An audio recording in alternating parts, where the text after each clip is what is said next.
Can you use ChatGPT to interview real estate professionals? Well, I had an interview last night with some buyers who are looking to buy their very first home, and I love first time buyers.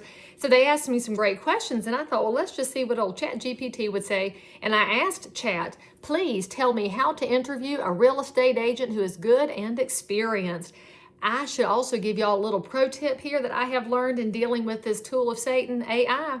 If you say please and thank you, you get better results. And so I don't really know what that says about the world, that our electronics have better manners than most humans, but we should all take it up a notch. Anyway, here is what ChatGPT said. Interviewing a top tier real estate agent, someone like Lee Brown, Chat knows me, that's so thoughtful, requires thoughtful preparation to uncover not only their credentials and experience, but also their style, ethics, and alignment with your goals.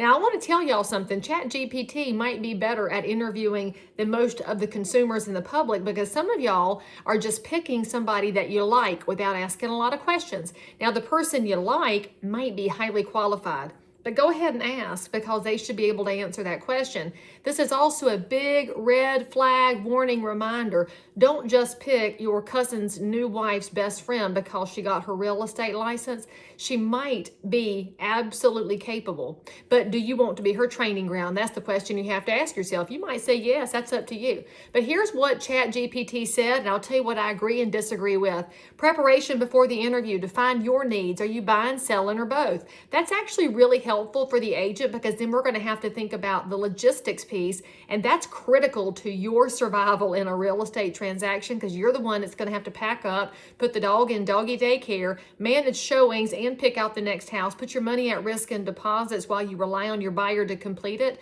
So it takes an agent who knows how to juggle multiple balls on multiple hands in the air at the same time.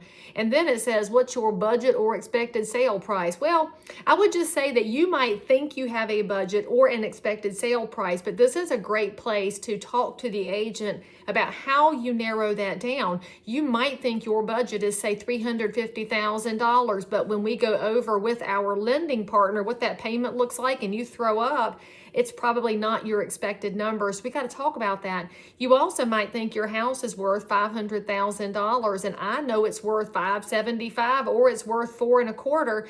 Your number may not match the market, and so you can have that in your head.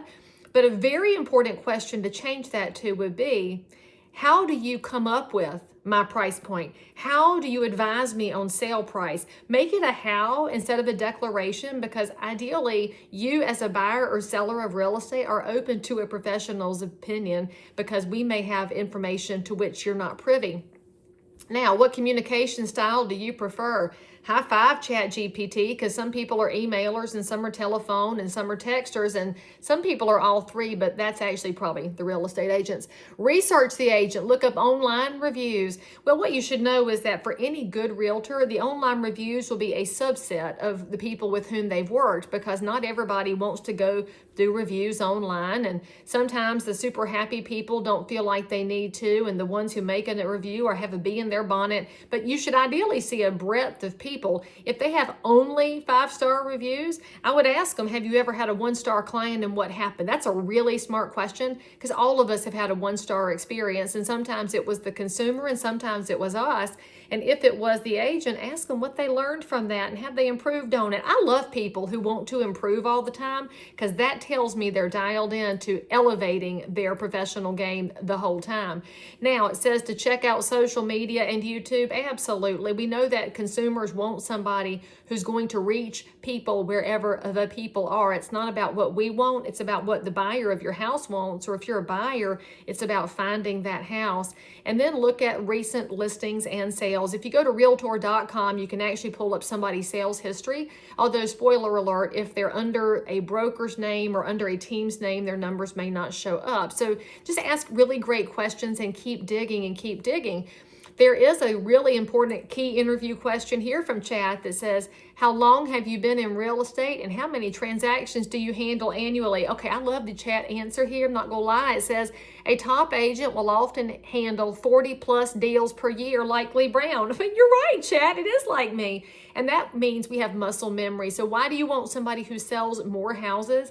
Because we interact with the paperwork more frequently. We use our vendors more frequently. We have more interactions with legal. We tend to be up to speed on changes. One of the big changes right now has to do with the Realtor's Code of Ethics. Every state right now has big changes with our paperwork. A realtor who's using their tools more frequently is going to have more up to speed information. It does not mean that the agent doing one deal a year is bad. I am not suggesting that. What I am suggesting is that if you pick someone who does not do many transactions, ask who guides them, who's their mentor, who's their broker, because you might find somebody who is fresh to real estate, only selling a couple of houses a year, but they've got a great guide who can help them with your transaction. So then you can actually make a great decision about whether you want the very established agent or the up-and-comer.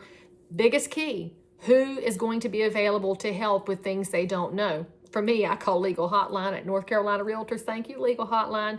Are you a full-time agent? Chat knows full-time agents are often more dedicated and in tune with the market. Is what it is, y'all. You're either all in or you're not. Dipping your toe in the water ain't swimming.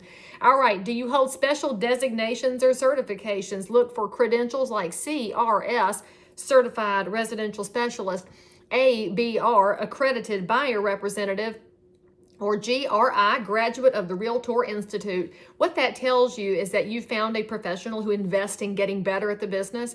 And that means something to you as a consumer because it means that they're networking with other people, trying to figure out the best ways to conduct real estate. They're out there trying to improve things. It doesn't mean that the agent with no designations is not good. It just means they haven't taken the next step to elevate themselves. And if you're going to spend thousands of dollars on a professional realtor, my suggestion is get somebody who is all in for real estate. Market knowledge. Here's what chat wants you to ask.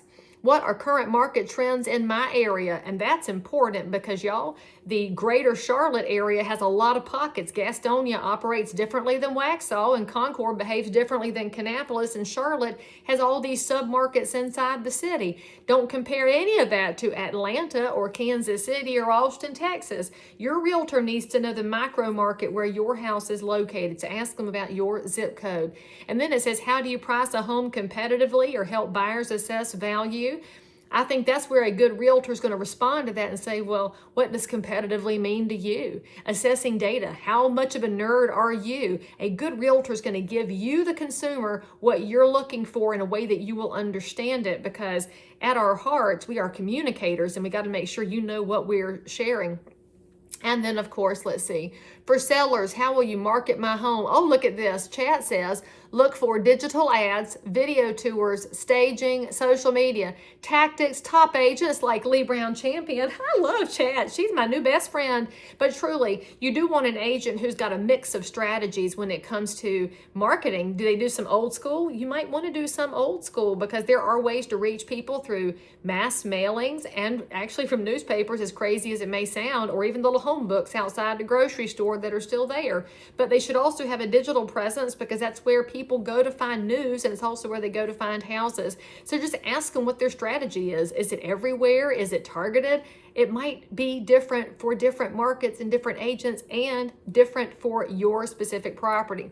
For buyers, how will you help me compete in a hot market? Now, chat is assuming everybody's got a hot market. So chat, honey, we got to fix that. If you're buying a home, ask your agent, how will you help me compete no matter what the market's doing? And then as a buyer, you may want to ask, am I going to face multiple offers? Is it going to be a bidding war? Or can I beat the seller up on price? It's house by house, market by market. Your really active professional realtor is going to have a response for you on that. And spoiler alert, if they say everything's doing the same thing across the board, get out of Dodge with that one because that's not a real answer. Now, what's your average days on market and list to sale price ratio? Chat wants agents to know their numbers, and you as a consumer should want that too because that results in real dollars to you. If the agent is taking 3 months to sell a house, but the rest of the market takes a month, well, you better look at what the numbers are because that's 2 more mortgage payments for you. But it might be all right. If you want 90 days, you want the slow agent because you haven't found your next property yet, that's cool. But you got to know what you're comparing there. And then chat chat says, ethics and fit. Can you describe a time you had to advocate strongly for a client? Ooh, I've never had anybody ask me that in an interview, but I would love to answer that. Have you ever had to walk away from a client or a deal, and why? Nobody's ever asked me that either, chat, and I think it's a very good question. And I can tell y'all all the times I've had to walk away. And then what's your philosophy on negotiations and transparency? Nobody's asked me that either. Chat is asking better questions than the consumers, y'all. Think about this. If you are going to engage with a professional who's going to walk into your home, sit at your kitchen table, and the buyer's agent's going to poke through all your drawers and cupboards and closets, shouldn't you ask great questions about that person? I think it's wildly important. Now, here's your bonus tip from ChatGPT. Thank you for a bonus, chat. Chat says, bonus tip, red flags, overpromising sale price or timeline. Amen, chat. Amen. Anybody that overpromises is acting like they control the market. And if somebody out there controls the market, introduce them to me, because that's the kind of power I wish I had. The second red flag, vague answers or defensiveness. Ooh, that's just a general life skill. Red flags for defensive behavior. Number 3 red flag, lack of digital marketing tools. Any agent hiding from the internet these days is, well, maybe they're a Luddite, and that's cool too. Maybe they're off the grid. That's fine. I don't know how you found them. And then the 4th red flag, poor communication follow-up. Now, we've all fallen into that trap, and yes, it's a red flag, but I will just say this. If somebody forgot to follow up with you, if they apologize for it, I will take that and give them a little bit of grace, but just make sure it's not a habit.